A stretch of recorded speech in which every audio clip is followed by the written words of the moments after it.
Hello, welcome to HoboRec. This week I'm gonna start a new documentary series where we record a new album with my own band, Grace.Will.Fall. And the plan is to keep everything 100% analog, recording on tape, mixing on disc. So let's see how that goes.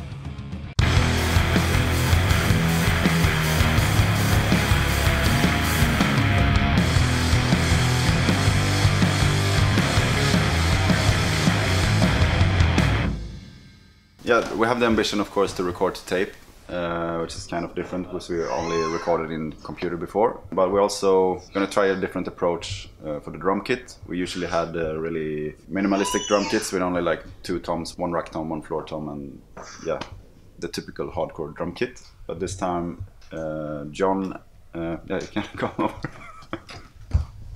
John, Mr. Drummer of Grace.Will.Fall, convinced me to take another approach of building the drum kit, so you can see it's pretty huge. You did not build the kit yourself, but it's renovated and yeah, it's an old Tama Imperial Star, late 70s. I really wanted for this album the like classical early heavy metals sound on the toms, so that's why we don't have any bottom heads, and it gets the really punchy, fast attack with pretty much tone, and I really wanted to have that kind of sound. Judas Priest and stuff like that. Yeah. I've listened to a lot of heavy metal from that early era, and a lot of those albums they have this kind of sound, and I really wanted to like replicate that.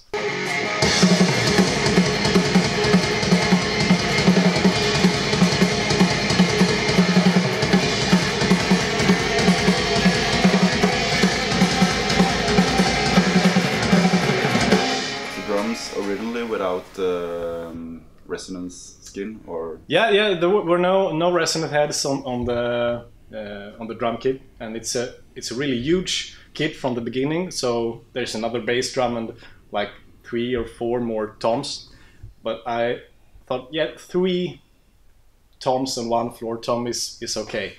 And aside from that, we only have 24 tracks on the tape, so we had to compromise a little bit. Yeah.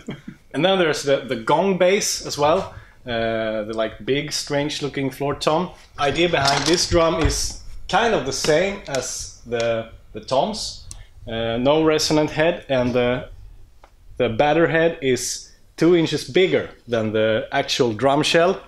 So, and that makes the head resonate even more, so you can get a really low, pretty clear tone. Pretty much attack in it, or? Yeah, much attack. What was the idea to have it like a complement for the kick drum? Double bass, yeah. Yeah, that's been one of my like rules for this band, to never use a double bass. I've been doing a few like fake double bass playing, and then I use this drum as like the second bass drum, and sometimes I just use it as an extra floor tom.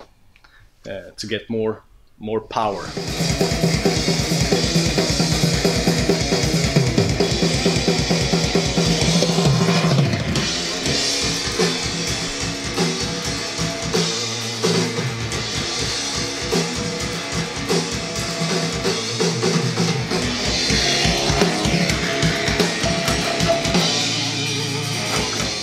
Yeah, I guess you can notice the drum heads, yeah, the drum heads are pretty outstanding feature. A special kind of drum head that's called Evans hydraulics, and it's actually the only real oil drum head on the market. At least in Sweden, many people call the kind of clear double ply drum heads oil skins, but that's actually wrong in every case except with these Evans hydraulics. And they are always red, or? No, they come in a few different colors: red, blue, black, clear. But I like the red ones because they have been discontinued since like the 80s, and they recently brought them back in red. So I wanted the red ones because it looks stunning, I think. Really macho. Yeah. And the thing about these drumheads, because they have oil between the layers, it dampens extremely much. So you get that really fast, kind of dead attack, and not too much of a sustain. And yeah, it was kind of the go-to drumhead in the like late 70s, early 80s, mainly for in use with concert toms, which these toms without the bottom head are called. The cymbals are mainly older cymbals as well, and I wanted to keep it in that like late 70s, 80s vibe to it. Yeah, the hi-hats are actually 16-inch rides to get the low end you get out of bigger cymbals, but also the attack and higher pitch that you get from heavy cymbals. So it's like a combination. And I also have a second hi-hat, which also are two 18-inch rides to get an even lower hi-hat for certain parts when I want that. 3 different ride cymbals for this record, depending on what the song calls for, I guess. So this is like the small ride, and I have the biggest with the large bell when the like really penetrating bell is needed, and a more crashable big ride. As you can see, the bass drum and the snare are not from the same kit, because we found out that this old Rogers 60s bass drum sounded better. Yeah, we had it here in-house, so we just tried both and we thought this one sounded better. The snare drum is an old Slingerland aluminum shell snare. It was what sounded the best. And you have some really special dampening stuff. Yeah, I do. We just found out that like I don't know what they're called, but it's like for putting beneath furniture and stuff.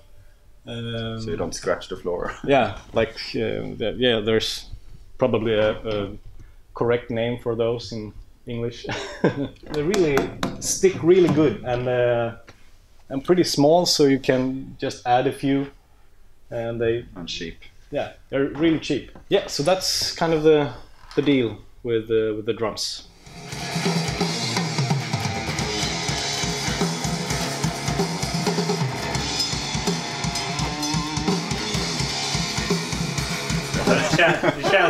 Det känns som brukar du säga.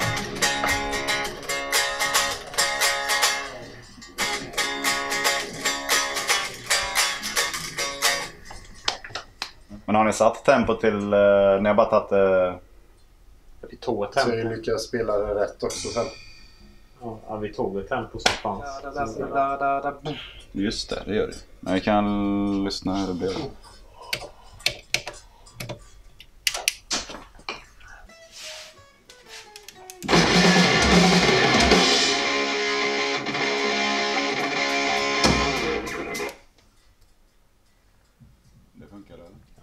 Gonna go through a little bit what kind of microphones we use. We can start with the overheads. It's actually kind of a favorite of mine now to use the Neumann U87s, vintage ones. Not exactly a XY configuration, but I'm not even sure what it's called, but it's working for me. And my thought was now that since we use so many cymbals, it's easier to get equal distance from the cymbals when I place the overheads like that. And besides, I'm not a huge fan of super wide overheads anyway. For hi-hat and ride, we use MyLab VM44s, represent some Swedish quality. For the snare, we have a not very special microphone. It's just a regular Shure Beta 56. It's like a common live snare microphone. It was the easiest one to fit in this configuration, and I mean they are made to mic up snares, so it's working out fine. And under the snare we have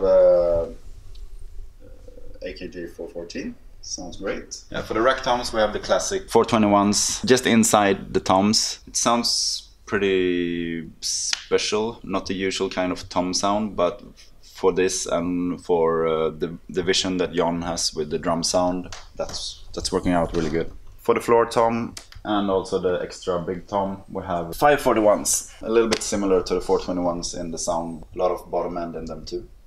But they are hypercardioid, I think, or supercardioid. And now we're gonna unwrap what we have under this blanket. I'm gonna explain why we have it here.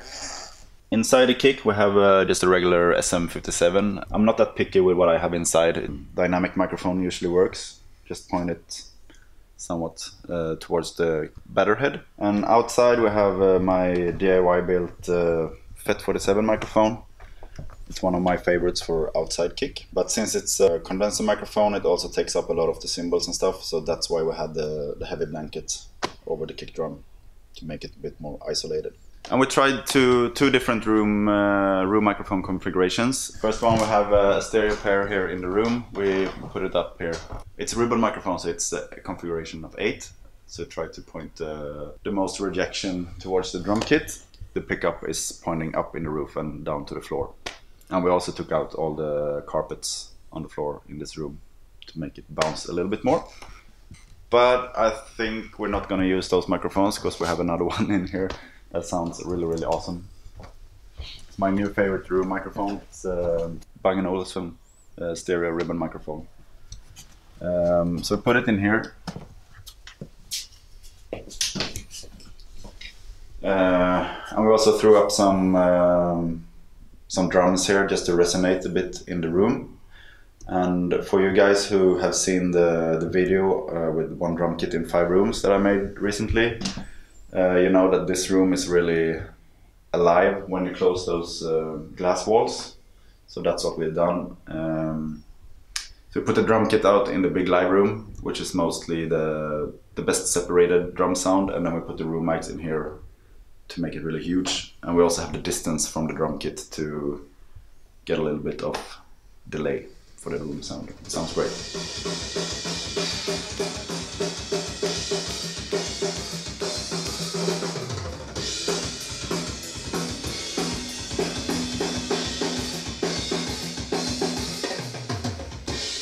Some minor processing were done to the drums on the way in during recording. For example, there were some EQing done on the Harrison console, and also I have some Golden Age 1073 EQ clones that I used for the big gong tom floor. We also combined a few microphones to save up tracks on the tape. For example, I combined the 2 overheads with the hi-hat mic and the ride mic, so hi-hat, overhead and rides are left-right only, so 2 tracks for that. And I also combined the 2 kick mics into 1 track and the 2 snare mics into 1 track. The kick mics also went through an 1176 compressor with some light compression on the way in, and the same for the snare mic, also some 1176 compression on the way in. We will do some more heavy compression in the mixing phase for sure. Yeah, so that's it for the drum recording. Next up is guitars and bass. We'll be back with another episode of this documentary series when that is done. Maybe there will also be 1 episode about the tape recorder, because I have some stories about that, and I were also over in Denmark to have it repaired by a gentleman there who actually worked at the Lyric factory. But that will be in probably 2 weeks. Next week I'm not sure yet what will be here, but see you then. Bye bye, cheers!